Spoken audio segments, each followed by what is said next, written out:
Run it up, then run it back. Run it up, then run it back. Run it up, run it back. Run it up, then run it back.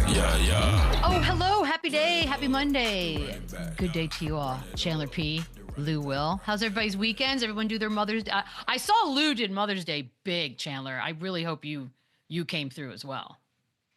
I did. You know what? I was a little banged up Thursday, Friday, Saturday, but we did a little private beach dinner last night, and it was nice. I woke up with the kids early. I did my thing. Oh my God, almost like a real dad. That's really good for you. Yeah. One day. I'll give you one day. Lou had like a whole spread. I was just like, man, this might be worth getting on an airplane to Atlanta. You know, I like cooking a little bit. I like to get in the kitchen. And my mom, she said the only thing she wanted for Mother's Day, she didn't want to fight crowds and she didn't want to deal with people. Good. So I said, perfect. I'll cook for you. So we just did a big, huge seafood boil feast for her. So she was excited about that. But we did good. Well, she's smart. Yeah, I don't want to deal with crowds. It's like the worst crowd restaurant ever. So no. We did have a lot of games. Doesn't Lou make pasta on Christmas? Or what's the weird thing he did? See, look, Chandler know he can't cook like me, so he's just gonna try to diss me. You see I know. Why are you dissing him? He's doing good stuff. I'm trying to remember what he was like. Yeah, I'm gonna make this, and we were like, what? It wasn't lasagna, was it? Spaghetti. It was spaghetti. That's right. No, because lasagna is an Italian thing. That's why I was like, wait, wasn't that weird? That's probably why I didn't think it was spaghetti went missing very fast, by the way. But anyway. I could do this for an hour. Utah Jazz owner Ryan Smith joins us a little bit later, which is a great day because tonight in Chicago, it's going to be kind of interesting for some teams. But we did have some games, some good, some bad, some meh. But we start with Thunder and the Nuggets. This thing is tied at 2 apiece, and what a weird game this was. SGA leads the squad. 92-87 is your final. He finished with 25. The OKC bench outscored Denver 35-8. NIKOLA JOKIC with 27. He was 7-22. Aaron Gordon had 15.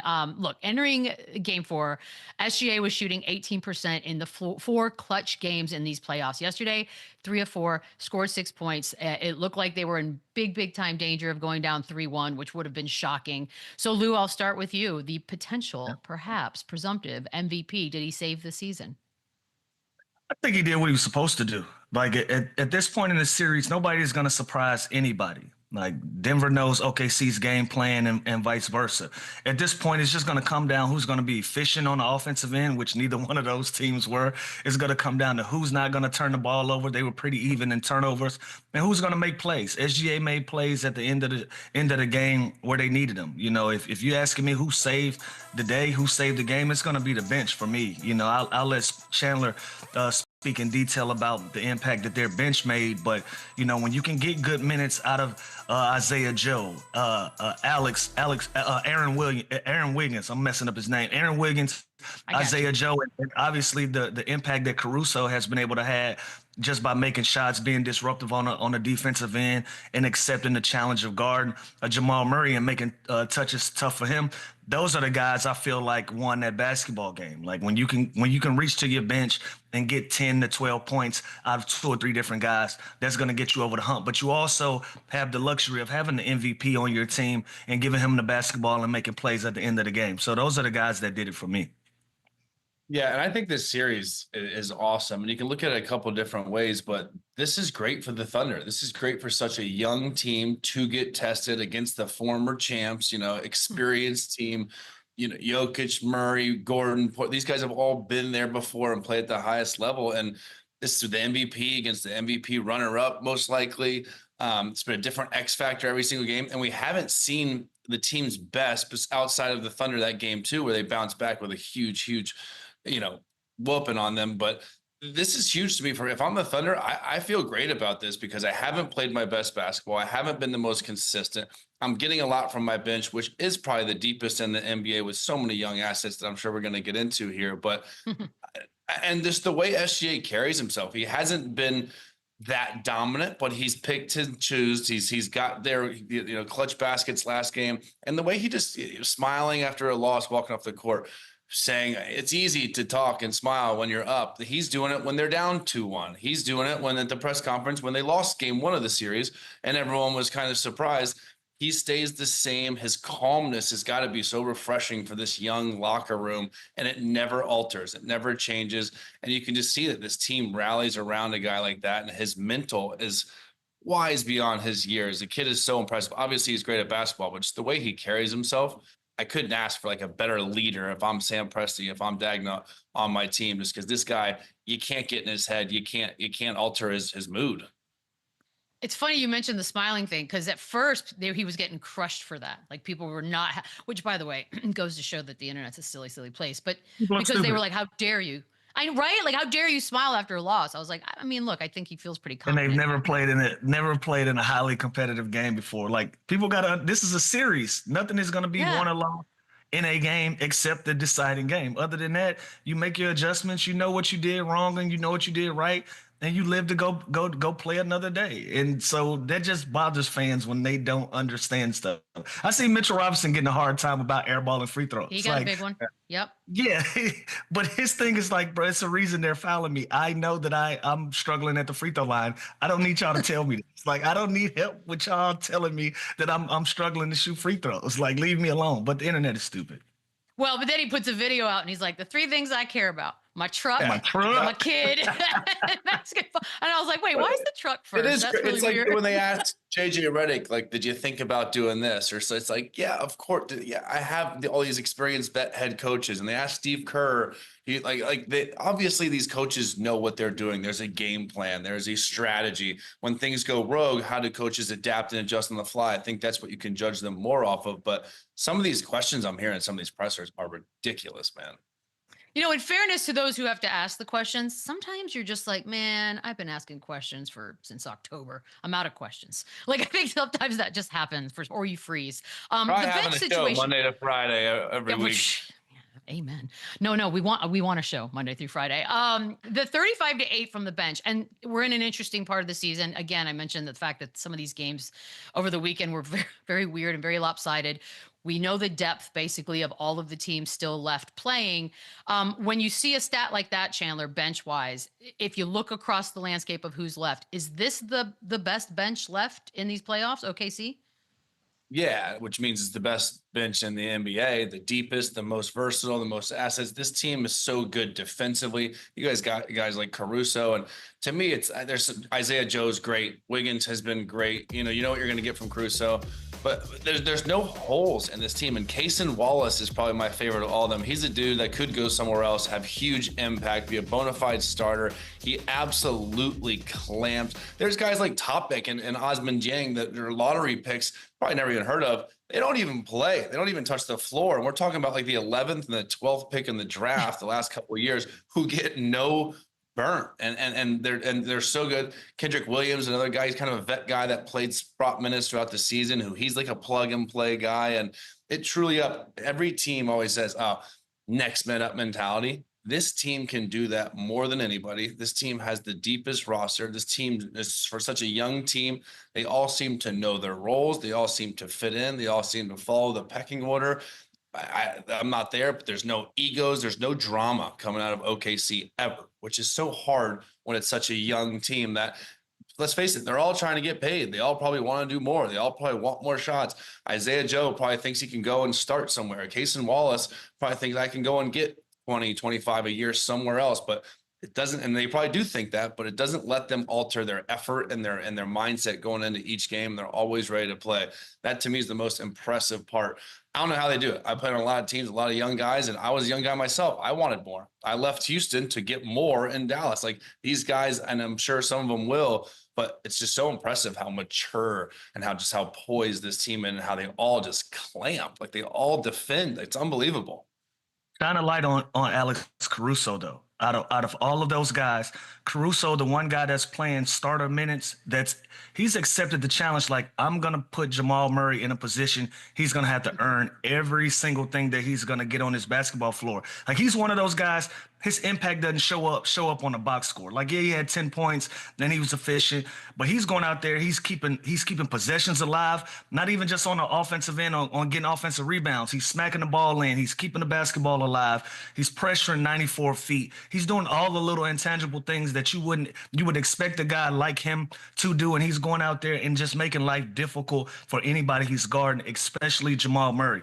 That's the type of guys that you need on a team. Somebody that doesn't need the basketball to be impactful. Like Alex Caruso has been that for them along with all of the other guys. So you got to shine a light on him and how he's playing the game. So that's the OKC side. We do need to talk a little Denver because the opposite is happening over there. There seems to be no bench, and Jokic may or may not be starting to hit some sort of wall. He's averaging 21 points on 33% shooting over the last 3 games. I don't know, Lou, is it as simple as fatigue? I mean, he basically has to do so much. I'm not giving it that. I think OKC has just done a great job of putting him in a position to just be a scorer. They've taken away his playmaking abilities. As you can see, his assists are down, especially last night, only had 3 assists. That makes this team successful. When he can get everybody involved in their offense, get guys going, being able to create a second and third option of guys that's going to be able to help him throughout the course of a basketball game. Once you take that away, you're looking at a different Denver Nuggets team. So he might be dealing with some fatigue in the sense of him having to score the basketball at such a high clip. Him putting the ball in his hands and telling him, yo, you got to score to keep us in the game. That's going to wear anybody down, but you got to give credit to OKC. They've adjusted. They made sure they've taken away passing lanes. They're not letting these guys back cut. They're taking away assist opportunities for him on his passing. And they're just sitting down and they're playing really great defense. So can he be fatigued? Sure. But OKC has put him in that position where he has to adjust his game, and he got to find different ways to be successful for them to be impactful. Like if Jamal Murray has to put the ball on the floor and create, they're going to have a hard time to score. If Aaron Gordon has to put the ball on the floor, Michael Porter Jr., all of these guys who rely so heavily on him being a playmaker, now they got to put the ball on the floor, and they know they can't do that. Jamal Murray can. Jamal Murray can put the ball on the floor and create his own shot. But if those guys can't, what they're going to do? They're going to give it back to Jokic, and he's going to have to score the basketball. He's going to have to be the guy that creates. That's why you're seeing him fatigued. That's why you're seeing the numbers down. They put him in a position that he's not necessarily as comfortable as he is with being a playmaker. Yeah, and if we're going to talk about that, let's talk about that mastermind, Sam Presti, that went and got Isaiah Hartenstein this summer. You don't think he thought, we're going to have to go through that guy again, and I don't want Chet Holmgren, as good as he is defensively, to have to bang with Jokic in a playoff series that could possibly go 7. I'm going to go and get Hartenstein for $80 million. It might sound crazy off rip, and that has been an unbelievable signing. That's exactly what they needed, a guy like him. We mentioned earlier Alex Caruso, what he's brought into the table. He's another Lou Dort type, defending, slashing, can't shoot as well as him, but he knows his role. And Hartenstein has made it difficult. He's physical with them early. We talked about how good Oklahoma, they had a historically good defense this year. They switch, they pressure, they can fall to a zone, they can use length. And I think they are giving Jokic some trouble, but again, it's the other guys, and and they won game 3, the overtime game they won. That was Jokic's probably the worst game I've ever seen him play without him being elite. And I think it was so bad from the field, and they still found a way to win. So if I'm Denver, I still think I have enough to win. Look, this series is tied 2-2. Porter's playing through injury. I'm still waiting on another one of these statement games from Murray for him to go off and kind of explode. Russ needs to continue doing what Russ does. Energy, slashing, transition, get out and do what he does. And there's got to be an X factor. There's got to be a Peyton Watson in one of these games. There's got to be one of those Lonnie Walker type playoff games from Christian Brown or Peyton Watson. There's got to be one of those coming for the Nuggets to really win this series, because Oklahoma City is too deep, they're too talented, and they're a better team. So the Nuggets are going to have to go and earn it somehow, some way. If you're keeping track. Sorry, go ahead, Lou. Chandler, it starts with Jamal Murray for me. Like he just gotta be better. You look around the league, all of these guys, when you start talking these Batman and Robin things, who's the second guy? Obviously, it's Jamal Murray for this team. Like he just got to be better on the offensive end. He can't wait for the game to come to him. I like his patience. I like his poise. But now is the time where you got to be aggressive. Like you got to go out. The first play of the game should be drawn up for him. The first play coming out of halftime should be drawn up for him. He should have the ball in his hands more. He should be more aggressive on the offensive end to fight the fatigue. Like again, if we're gonna talk about Jokic being fatigued, nobody can make plays off the dribble, and Jamal Murray is going to be the only guy that can do that on their team. Well, with the exception of Russell Westbrook, Russell can do that as well, but he's coming off the bench. Jamal has to be that guy to step up. You got to get 20 to 25 attempts in a game. You got to have it. Like, Jokic can't be the only guy with 20 shots in a game. You got to go out and you got to put up at least 20, 25 shots. You got to be efficient, and you just got to put the defense in a position where they have to respect you and they got to guard you. But if you're waiting for somebody to set the table for you, this is a team that's going to struggle as we get deeper in this playoff series, especially in a pivotal Game 5. He has to be the guy. He has to be the X factor, even though he's the next up-and-coming guy after Jokic that's going to be the guy that make plays for them. It's a good point, too. Jamal and Jokic are 1 and 2 in minutes, by the way, left in these playoffs, which is crazy. And Porter and Gordon have been great. Like, what more do you want Aaron Gordon to do? Like, the guy's been clutch. The guy's been tough. The guy's been doing it on both sides of the floor. So I agree with Lou where Jamal Murray is that guy. This is playoff Jamal Murray, right? This is what we wait all season long to see, and he has had big moments. And I think there's more coming. Just like they're making Jokic work, you got to make SGA work. And I know that they have so many other guys, and this is why it's so important to have a defense with no holes. And SGA is a very capable defender, but a guy like that that's so talented and good offensively, you got to make him work too. So I agree with Lou. First play of the game type of thing, add a timeout thing, run an action for Jamal Murray, because you can always just play through Jokic. Jokic can just be out there and find himself a 30, 10, and 10 game. Get Jamal Murray going, because when he is aggressive and he's having these big games, I think that's when the Nuggets are at their best and everyone else is chiming in, and Jokic is kind of doing a little bit of everything. I'm wondering if you guys put any stock into the idea. They had the late overtime game on Friday, and then yesterday they had the earlier game, which I guess they could have literally just made them the later game yesterday. I'm not sure why they opted for that, but does that, Chandler, play a part in what we saw? Because the first half of this Denver OKC game was hideous. Like, they were shooting like 8% from three, both teams. It was gross. It's interesting, especially when you think about, like, for the opposing team going into Denver and the altitude, and, like, you're right. Why didn't they just make that the late game?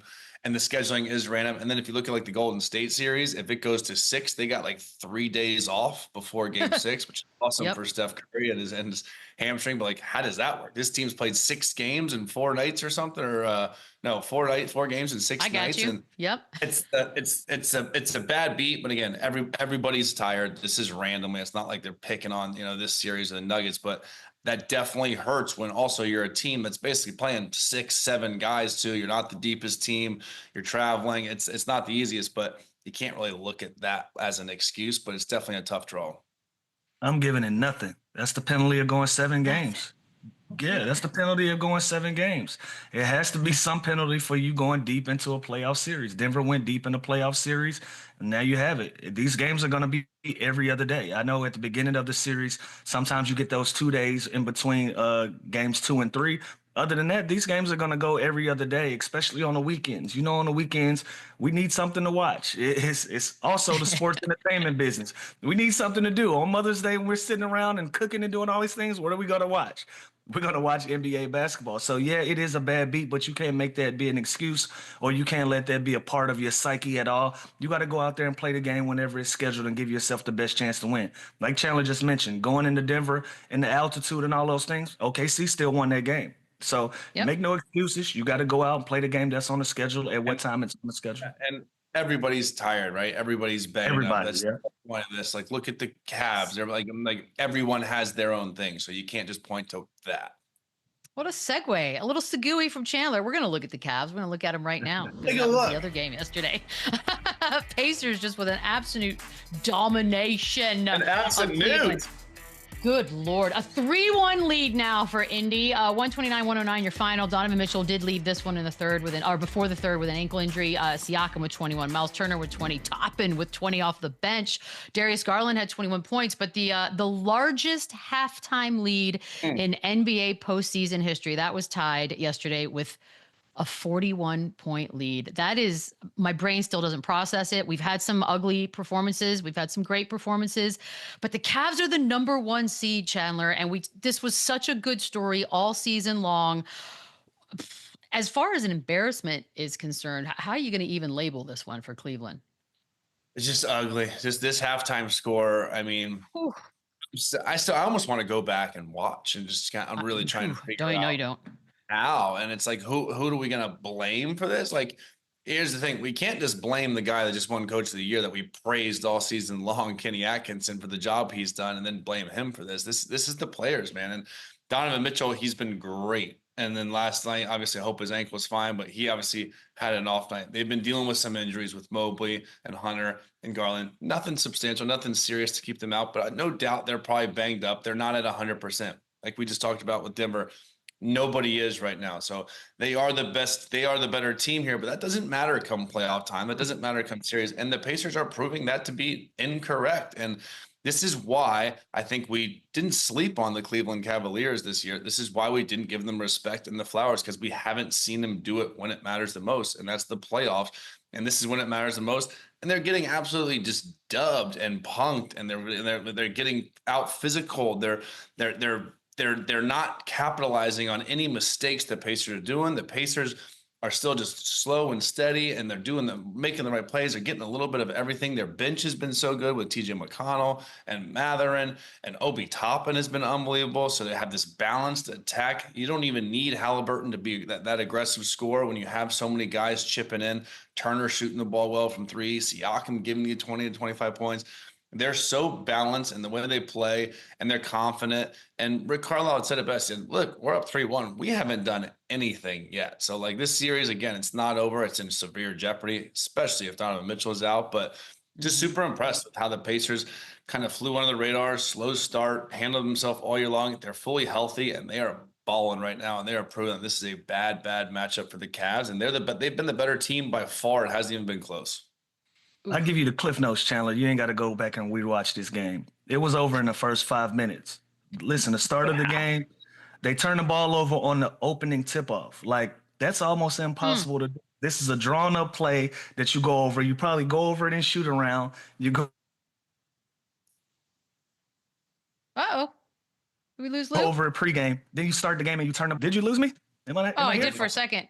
Start of the game was so bad, your internet went out. Yeah, internet was like, don't talk about it. It's storming in Georgia, so it's a little unpredictable right now. But listen, they turn the ball over the first play of the game. Then you go out, you shoot a quick shot the next possession. You shoot a long three the next possession. And Donovan Mitchell hadn't even touched the basketball yet. Like, when you start a game like this and Indiana capitalizes on everything, that turnover I'm telling you about to start the game, Tyrese Halliburton, he got a wide open dunk from that game. Like, those are back-breaking plays. I know it's 47 and a half minutes left of basketball, but if that's the tone that you set, that's the type of basketball game you're going to play. I thought this game was over in the first 5 minutes with just them not being disciplined, having a lack of a game plan. Like, they tried to shoot themselves back into this basketball game when Indiana was attacking. They were being aggressive. These guys were stepping in, trying to take charges. They just had a completely different mentality than Cleveland had. And granted, Garland isn't himself. He's not looking himself, like he's not attacking. He's kind of out there, looks like he's trying to be a decoy, trying to give them everything that he can, but it's not going to work. He has to be his aggressive self if he's going to be out there on the floor. And Donovan Mitchell is going to need some help. He's going to need somebody to be able to carry that load. And if he's not even healthy, who knows what's going to happen for Cleveland moving forward from here. The one thing that you can count on is being healthy. This is not a healthy basketball team. It can't happen at a worse time, and Indiana's capitalizing on all of it. And this is what they went through last year. If you remember, when they were healthy, they were good. They were one of the best teams in the NBA. That's why I was so sick when JB got fired, because I'm like, guys, they were one of the better teams when they were fully healthy and when their starting lineup played. This is now them hurt, and they're down 3-1 in a series all of a sudden. So, like, this is how quickly it can happen. This is how quickly it can turn. Not taking anything away about the Cavs season. It was unbelievable what they did. You get judged off the playoffs. You get judged off the postseason, surviving and advancing. And right now, you think anybody in Cleveland cares about that they almost tied the record for the most wins in Cleveland? Like, no, they think right now we're down to a team that we're better than. And that's honestly the truth. And the Pacers are just outplaying them. They're playing harder. They're playing better. They're playing more together. They're obviously healthier. And so the whole regular season thing, Coach of the Year, 3 All-Stars, like, it doesn't matter right now when you are down 3-1 against a 4 seed. It doesn't. And that's basically what's the story at hand right now. And unfortunately for them, the news could possibly get worse. It looks like Donovan Mitchell will get an MRI at some point today on the ankle. Lou, we've seen crazy things happen. People rally. They sort of get united around a guy losing a star. If Donovan Mitchell is out, is this thing done? Donovan Mitchell's in. This thing's done. He's been in, and it's 3-1. It's 3-1 with him in. But is there any shot? Any shot? Why would it like make any difference? Won. Why would it make any difference last 3 games? He's been in the whole series. Because you're doing it for Donovan, man. Something like that. Hey, listen, I've been on the wrong side of a 3-1. Nothing is over until it's over. All right. I still get cold sweats and heartbreak from that. So no, this thing isn't over. But if Donovan, I don't know why I want to call him Donovan McNabb so bad. But you do. It's interesting. It's like the 3rd time I've done that. But if I love that. Is not in this series, no, it's a wrap. They can go and pack it up. Great regular season, awful postseason. It is what it is. So they got to get him back healthy. They got to get all of these guys back healthy. Like, again, it's Donovan Mitchell is one thing, but if Garland can't play, if Mobley can't play, and these guys aren't 100% and they're playing like they're not 100%, it's going to be over anyways.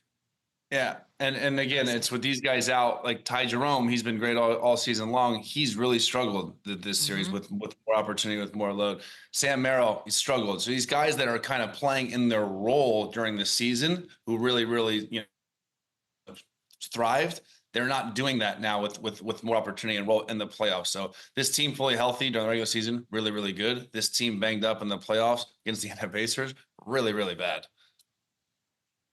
So this is crazy. And again, it's not that we dismissed the Pacers. It was the slow start, but we all acknowledge that they got hot as things were getting interesting, and they've managed to somehow stay that way. And so now we're looking at a potential situation where they would play Knicks or Boston to get to the finals. I don't know, Chandler. Are the Pacers possibly going to be in the finals?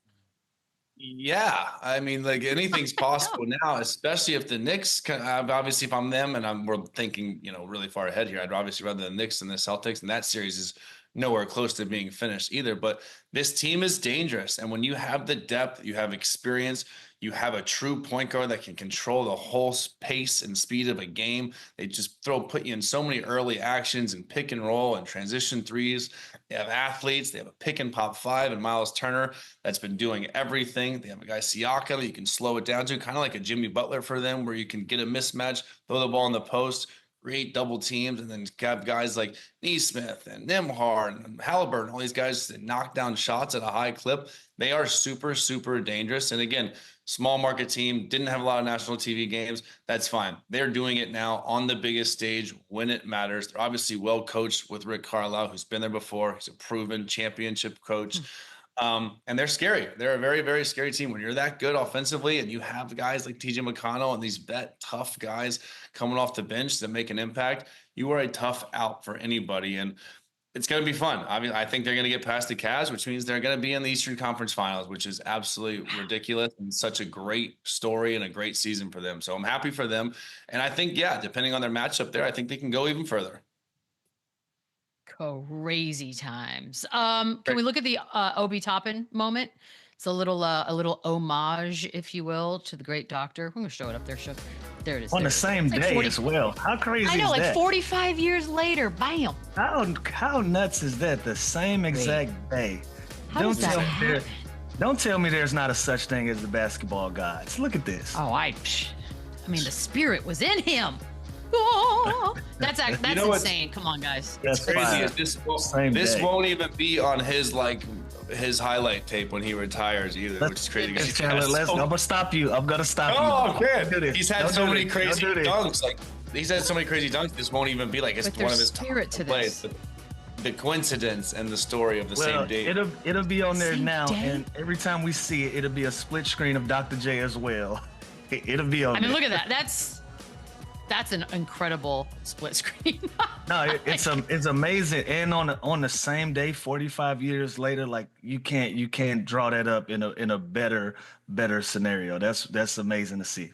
Dope. He was possessed for a split second, and it turned out perfectly. It was kind of awesome. We had some spice in this one. You do like to see that. Benedict Mathurin ejected. Flagrant foul too. There's the extension of the closed fist into the sternum of DeAndre Hunter. That's exactly how it was described. He was given a T. Hunter was for shoving Mathurin in response. Miles Turner also got teched for pushing Hunter.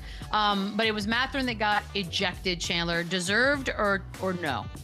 Yeah, deserved. You can't throw a punch no matter how soft, how strong. You can't punch. Look at DeAndre Hunter. I love that.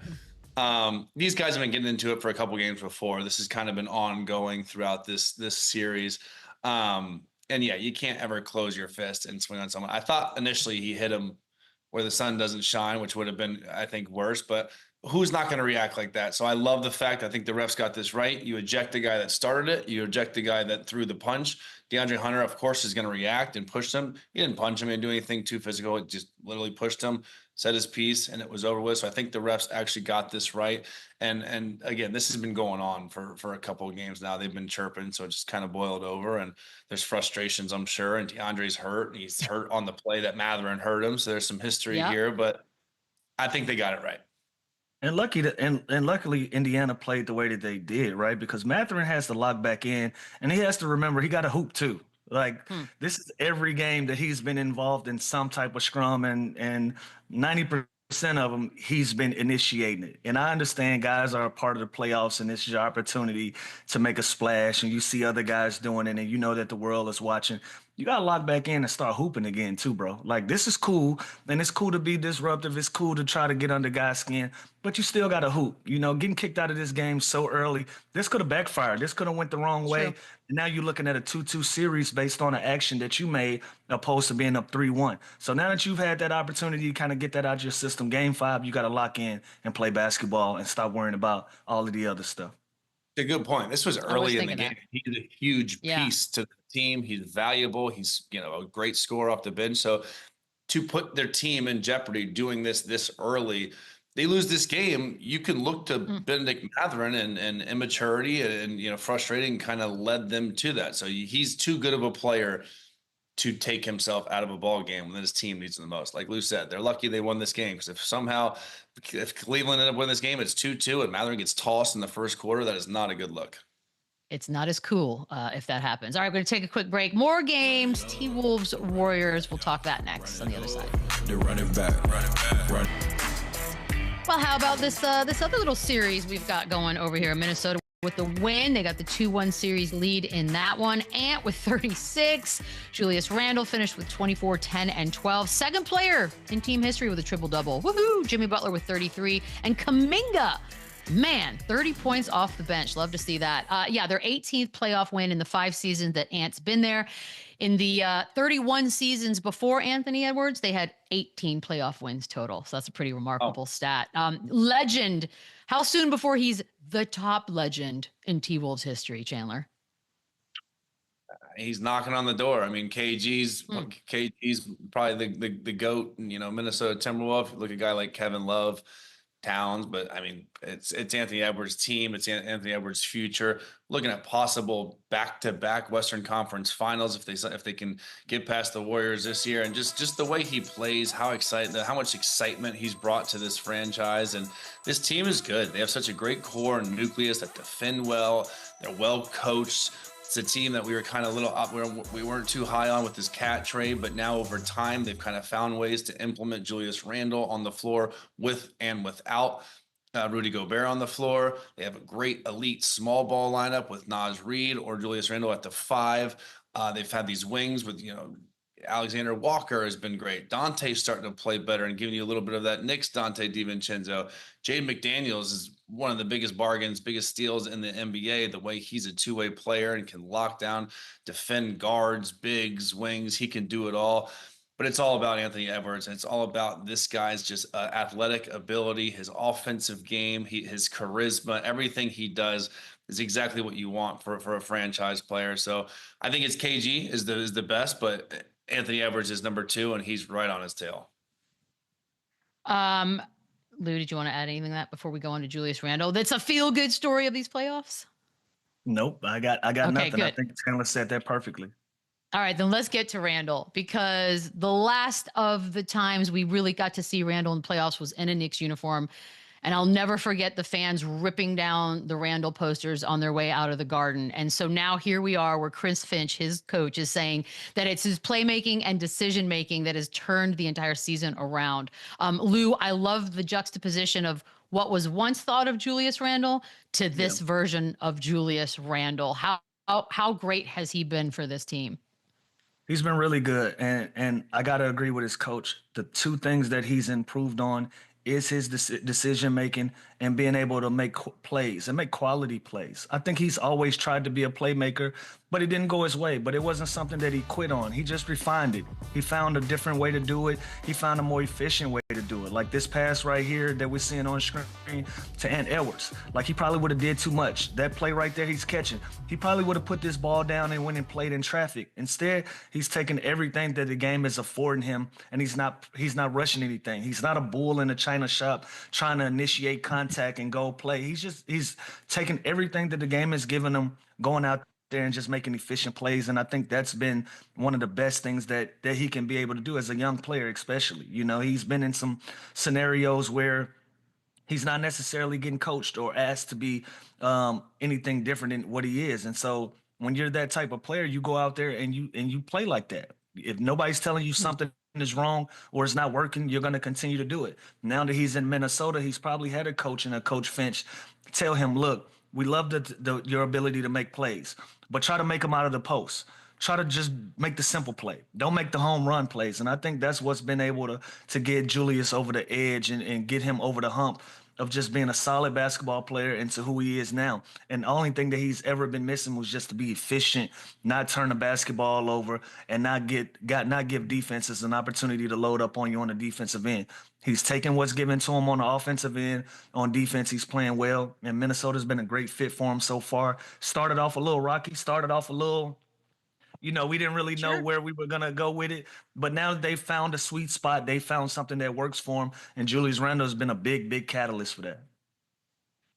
Yeah. And I love when this happens in someone's career where it just seems like everything slows down, right? Like he said, Lou said bull in a China shop. That's exactly what he was. He was a rugged. It's what he did at Kentucky. He was just rugged and physical and just hard left driver. Now he's more patient. Now he's back to the basket. Now he can face you up. Now he doesn't take as many bad shots. He shoots the wide open swing threes. He puts it on the floor, goes quick in the dribble handoff action. He was great in the two-man game. So I just feel like as he's just matured in the league, worked on his game, obviously, his jump shots improved. He's just slowed down. He's picked his spots. He's now the guy you can play through in the pocket. You can play through in the post. He seems just to be happy. He's healthy. And again, we talked about him last series against the Lakers, kind of equalizing LeBron James. He did that. He played just as good, if not better. And now he's continuing to do that this series against the Warriors. And he's got his hands full too. He's got Draymond. He's got Jimmy Butler. He's got guys that he's going against every single night that are attacking him as well. And he's playing just as good on the defensive end as he is in the offensive end. He's never done that before. I do, before we get to break, I do want to just talk really, really briefly about Jimmy Butler. He had the 33 points, which is impressive, Chandler, when you consider he went scoreless for the final 8:15 of this game. Is it too much for him to have to carry this entire situation? I mean, we'll see. Let's see. Take Steph Curry off any team, it's going to be a huge hole. What's funny to me is he had 33, and the guy that's been getting DMP CDs had 30. They combined for 63 of the 97 points. And Jonathan Kuminga, you're not finding minutes for this guy. To me, still, that blows my mind that this guy is not getting minutes, not starting on this team, especially with Steph Curry out. But Jimmy Butler is still that closer. I'd like to see him be a little bit more aggressive, which he did that last game, kind of early, trying to get to the basket, get to the free throw line. But they're starting to see it's not that easy without Steph Curry. It's not that easy with two guys jumping out at him when he's flying off a screen, and actions and shots that aren't coming as wide open as they are with Steph Curry on the floor. But they do still have enough to compete with the Timberwolves this series. But they got it. It starts and finishes with Jimmy Butler. Chandler, and Beadle, I ask you as well. When Batman is tied up somewhere and he needs to be saved, who do they call? Who are we looking for to go save Batman? Robin? Wow. We're looking for Robin. No, you can't. This is exactly who Jimmy Butler is. He's always been Batman. Now that he's with Steph Curry, he's self-appointed himself as Robin, right? He's self-appointed himself as Robin. Now that Batman is out, it's time for you to put your cape on. You got to put your cape on. This is who you've been your whole career. You've In fairness, barely Lou, been Robin. in fairness, other than the Chris O'Donnell Robin version of Batman, they kind of got rid of Robin in the last several Batman. So yeah, it's been more Catwoman. But for the sake of this argument, and we for the gave up sake on of Robin. history, I don't even remember the last Robin, to be honest with you. It was Chris O'Donnell, and it wasn't great. All right, we're going to take a quick break. We got a little Giannis news on the other side. The running back, run it up, running back. Our good buddy old pal Shams reporting that although Giannis hasn't made any firm decisions, he is open to exploring outside of Milwaukee. Duh, Chandler. You think he's going to be on the Bucks next season? Nope, I really don't. I think it's coming to an end. I think that window is closed, but Damian Lillard probably missing all of next season. I think that was kind of the cherry on top there. And again, this guy has been everything to this franchise. He's given all he can. This has got to, I don't even think it's going to be a bad breakup. I think it's going to be a Damian Lillard type situation leaving Portland where it's just open and honest conversations. And I don't know where. Obviously, there's going to be a lot of suitors, and I think it's going to be to a contending team. I don't see him going to like a Brooklyn, or I don't see him going to a team that's just kind of same situation as Milwaukee is. It's going to be a Houston, if it's going to be a Golden State, if it's going to be someone like that where it's going to be an immediate impact title contender, then I agree with it. If not, there is something to say about the respecting the Tim Duncans of the world, the Dirks of the world, just the one franchises that is special and it's unique and it doesn't happen often. So I could see either way happening, but my gut tells me you're saying no. He is up out of there. I am disagreeing, Chandler. Really? He's staying. Here's my expert opinion why he's staying. He would have never made that comment to Bobby Portis in our comments about Bobby Portis staying in Milwaukee if he wasn't staying in Milwaukee. That's where my expert opinion is coming from. Because why would you say something like that or play with a guy like that if you have no Because you can, Lou. Because you can. Have, if I have no intention, why not? If I have no intention on staying with a young lady, I'm not gonna be in her comments teasing her about staying with her. I'm gonna be quiet and I'm gonna get out the way. I don't know. Sometimes you think it's a good breakup. Maybe that's where I went wrong in my single days because I would totally do that.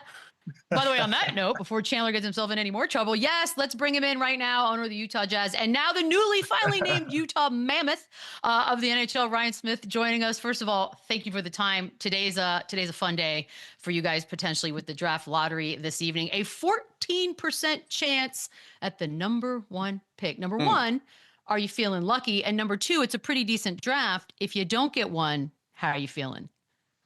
Well, yeah, I mean, I think we're feeling as lucky as anyone. I think we're due. Why not us, right? I mean, Sure. I don't think the Jazz have ever moved up in the draft or had the number one pick. And I believe good things can happen. So it's a good draft. I think it's deeper than people thought. But, I'll leave that part up to Ainge and the crew. The sports guys. By the way, your wife's representing Ashley there. Is she bringing any trinkets, any good luck things? I mean, she is the good luck thing. Like, she brings it with her every day. And so for me, it's like, with Mother's Day yesterday, and look, I'm like 0 for 2 in it. Ainge didn't get it. Like, I'm like, we got to mix it up. And she's like, I'll take all the smoke. Bring it. And I was all right, sweet. Let's go. This could be it. Ryan, I love it. I love that you're sending her. And listen, it's the great white hope to me. He belongs in Utah. Who are we kidding? It seems like it's right. It seems like it's your time. Are you nervous? Like last year, I feel like if you had number one pick, you wouldn't really be nervous. Like this year, it's different. Cooper Flag packs a different punch. Are you nervous going into tonight? Or are you excited? Again, we all know 2 through 5 are going to be great players. They're not hyped like Coop. I don't think I'm nervous. I mean, you never know how you react in these situations till you get into it. I don't love surprises. Like, I'll be honest. Like, I'm not like, hey, let's go in and who knows what can happen. I mean, these are very different. I know last week with the NHL draft, we were scheduled for 14, the most you can move up in 10 spots, and we drew the number 2 ping pong ball. So we ended up going up 10 spots. So that felt good. So I kind of know what good feels like right now.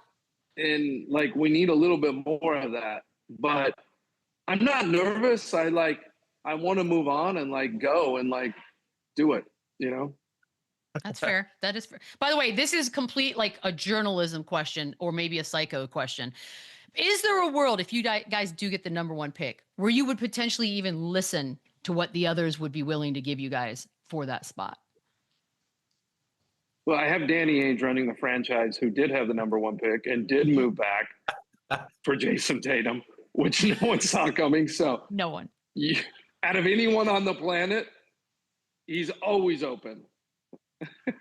I love that. I love that. Ryan, I know we're having tech you know. issues today. 14% ain't bad. And if it's the Spurs with the 6% that happens, I'd like to apologize now. Because it could. Good luck, my dude. Thank you for coming on. I know that Mexican Wi-Fi ain't the best. Thank you for hopping on. Oh, is that why you guys are the same? Oh, fair enough. No, we appreciate it. We'll Good luck We'll tonight. hit you again after you lock up Coop. Yeah, there you go. let's Yeah, go. oh, absolutely. All right, we'll be all right the back. good vibes. All the good vibes. Good vibes. Run it up, run it back. Got a nice blowout win for the Celtics at the Garden. They shot 50% from 3. They actually had a 30-point lead, and that was the key. Can't be 20, got to be 30. Joe Mazzulla after this one with another gem for us. Oh boy. At the end of the day, we got a test in front of us, and I got a group of guys that, I wouldn't want anyone else to be able to go through that. So this is the fun part. You don't get into the journey for it to be easy. So it's been dark, but in a good way. Dark? How dark? Like, what's that? I mean, like, you just got to tap into your darkness, and that's it. Like, so we got to do it. That's it. Tap into does your that even darkness, man. You know what it means, bro. Lou knows, right, Lou? Are you tapping into that darkness? Are we even playing basketball anymore? What are we talking about We're here? in Are we even- ayahuasca. Are we hooping anymore, or are we going on like a spiritual journey in Yes. life? What's going on Yes. here? I don't know. If my coach would have said this to me, I would have slowly raised my hands. Coach, you got to give me some context, Coach. You got to. Where we going? Does darkness. that mean like shoot less threes and make more of them? Is that what darkness? Like I'm confused. Maybe. Yes, what they did. If that's what it is, then that's what they did, and they got to do it again tonight. Don't settle and shoot 63s and hopefully you make 45% of them. Like, listen, this is why they're scary, and because they can erupt like this. And when they're making shots, my God, they are tough to beat. But you got to have a balance, like we talked about. You got to get to the free throw line. But this is just Joe Mazzulla.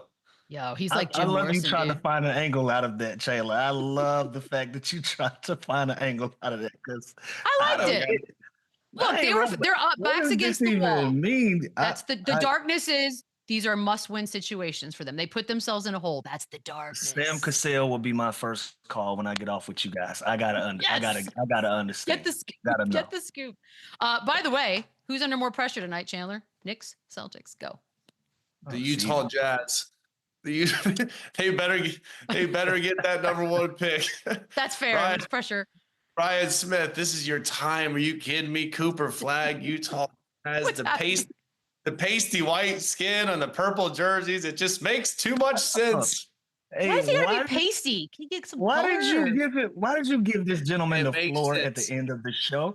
You knew where it makes was going to sense. go. Why did you give But him obviously- the floor? Obviously, there's Coaching, more pressure finish it. on the Celtics. Celtics need to bounce back. Celtics need to tie this season. don't Win this game. Celtics win the series. No watch for you. See y'all tomorrow. Maybe. Run it back, yeah. Run it up, then run it back, yeah.